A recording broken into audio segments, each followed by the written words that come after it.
Herkese selamlar. Huzurlu Hayatım kanalına hoş geldiniz. Bugün Ağustos ayında ekim yapılabilecek tohum ve fidelerimizden arpacık soğanı, soğan kıskasını nasıl ekim yapıp yetiştiriciliği yapabilirsiniz? Bunları tüm detaylarıyla videomuzda anlattık. İlerleyen zamanlarda da sırayla Ağustos ayındaki ekilecek tohum ile ilgili yeni videolarımızı kaçırmayın. Normalde kıska ekimi yapmak için doğru zaman Eylül ve Ekim ayıdır. Fakat yüksek rakımlı yerlerde yaşayanlar için ve bahçede bizim gibi boş yerleri değerlendirmek isteyenler için, yalnızca taze yeşil soğan üretmek isteyenler için bu videoyu hazırlamak istedik. Öncelikle doğru arpacık soğanı, kıskayı nasıl seçebilirsiniz? Çok iri kıska seçimi soğanın erkenden çiçek açmasına yol açar. Kıskalar mutlaka o yılın mahsulü olmalı. Uzun süre bekletilip kurutulmuş veya çürümeye başlamış olanlar seçilmemelidir. Kabuğu parlak, sert yapılı, lekesiz, küfsüz ve zedelenmemiş arpacıklar seçilmelidir. Ve mutlaka püskülleri olmalıdır.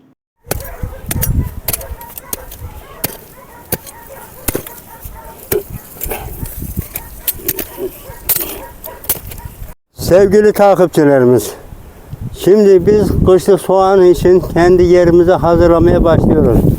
Kışlık soğan için önce soğan ekeceğimiz yeri gübreye attıktan sonra 2 sefer belledikten sonra çapayla tekrardan soğanı ekeceğimiz kanalın yerini güzelce keseklerini öldürerek de hazırlayacağız. Dikime hazır ettikten sonra hortumla buraya önce bir sulayacağız. Suyuna yumuşattıktan sonra kıskalarımızı getirip tane tane sırasının üzerine dikeceğiz. Diktikten sonra 2-3 gün kendi o çamurlu suyuna soğanlarımız yerinde kalacak. 3 gün sonra havanın durumuna göre hava fazla sıcak gidiyorsa kurumaması için tekrardan su vereceğiz. Ekeceğimiz soğanları dikkat etmeniz gereken bak. 3'te 2'si toprak altında ikenin 3'te 1'i toprak dışında kalacak. Yani soğanın yeşillenecek. Kıskanın yeşerip büyüyecek. Tabanın üst kısmı dışarıda kalması gerekiyor. Dışarıda kalmaz da tamamen toprağa gömerseniz toprak sıktığında kıska kendi kendine çürüdür. İçini boşaltır, çıkmaz. Ondan sonra çiftçi olarak dersiniz, bay ben soğanı ektim de çıkmadı da zarar ettim. Hayır, o senin kendi hatan. Şimdi çapamızla hazırladığımız yerimizi hortumla güzelce bir ıslatacağız. Toprak kendini tavlaması gerekiyor. Çünkü bu toprak gübreyi yediği için biraz da kesekli de ezdik. Bu kendisini birbirine karışıp sılaj yani harç yapması gerekiyor. Kuru toprağa atarsak soğanlarımız çirimlerini yapmaz. Büyümez, yetişmez. Çürür, emeklerimiz boşa gider. Önce böyle güzel bir suyu verdik. Kanalımızı suyuna iyicene ıslattık.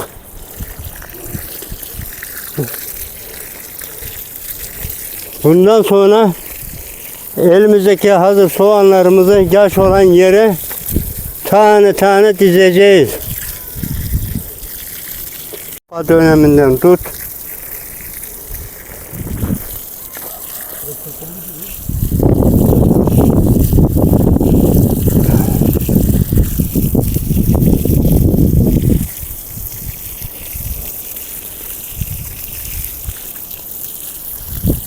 İsmail, şu başı çek tamamla.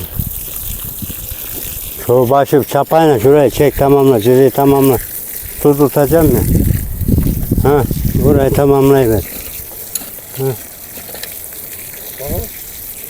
Ha. Dışarı at. Demek ki dışarıda kaldığı için çürüme yapmış. Çürümemişler, sapasağlam. Niye attın ki? Atmadım, çorbanın yanına attım. Öyle mi olmuş? Ha. Buralar böylece suya doyuracağız. çamur halinde olacak ki Temmuz ayı olduğu için havalar sıcak gittiğinden toprak çabuk kurur.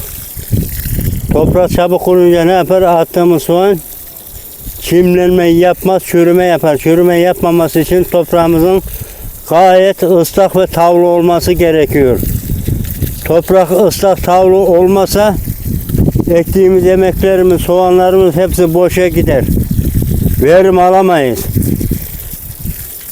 Verim almak için hiçbir fedakarlıkta kaçırmayacağız.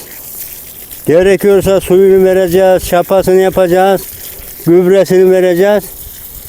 Zemini dikime hazır hale getirmemiz gerekiyor. Sevgili dinleyicilerimiz, izleyicilerimiz.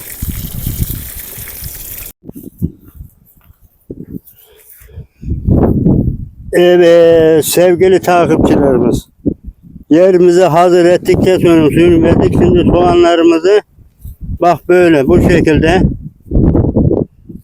bu 3'te 2'si toprak altında, 3'ü beri dışarıda kalacak şekilde çimlenme yapması böyle daha iyi olur. Tamamen şey dersek bu kuruma çürüme yapar, çıkmaz. Soğanlar ondan sonra diyor ki vay aldığım soğan çürükmüş de tohum zayıfmış da satıcıya suç bulunuyor. Hayır, satıcının suçu yok, suç bizdedir. Soğanlar böyle dikilir. Çimlenmeyi 3'te 1'ini dışarıda bırakacak şekilde böyle sırasına göre dikeceğiz. Güzel bir verim alalım. Güzel bir geleceğimize, neslimize armağan bırakacağımız soğanlarımız yetişsin.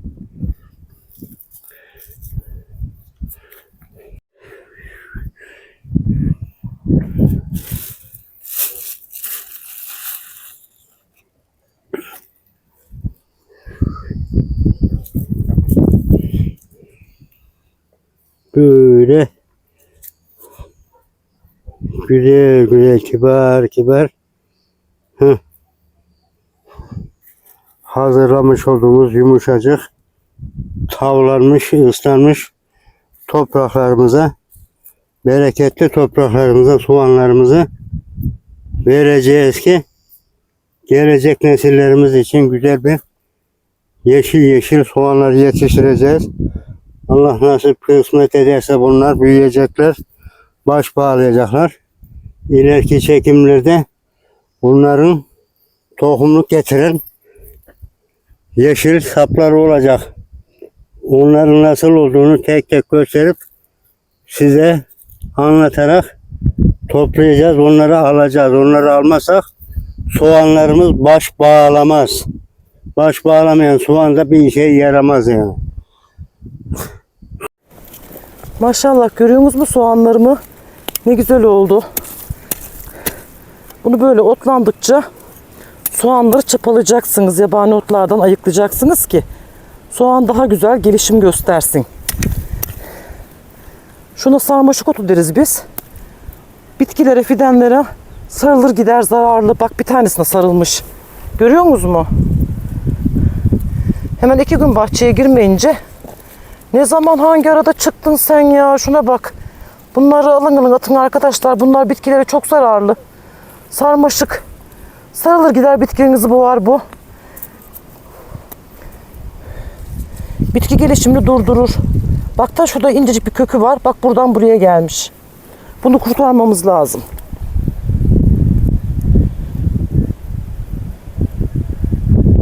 İki tane birden dalıyla hem birbirlerine dolanmışlar hem de soğana dolanmışlar.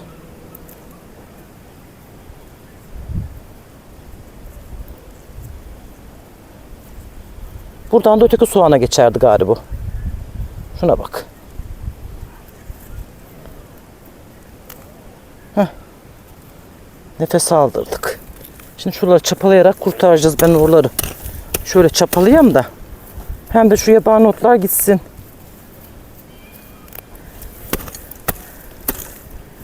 Aslında bunu güze yakın Eylül'de dikecektik.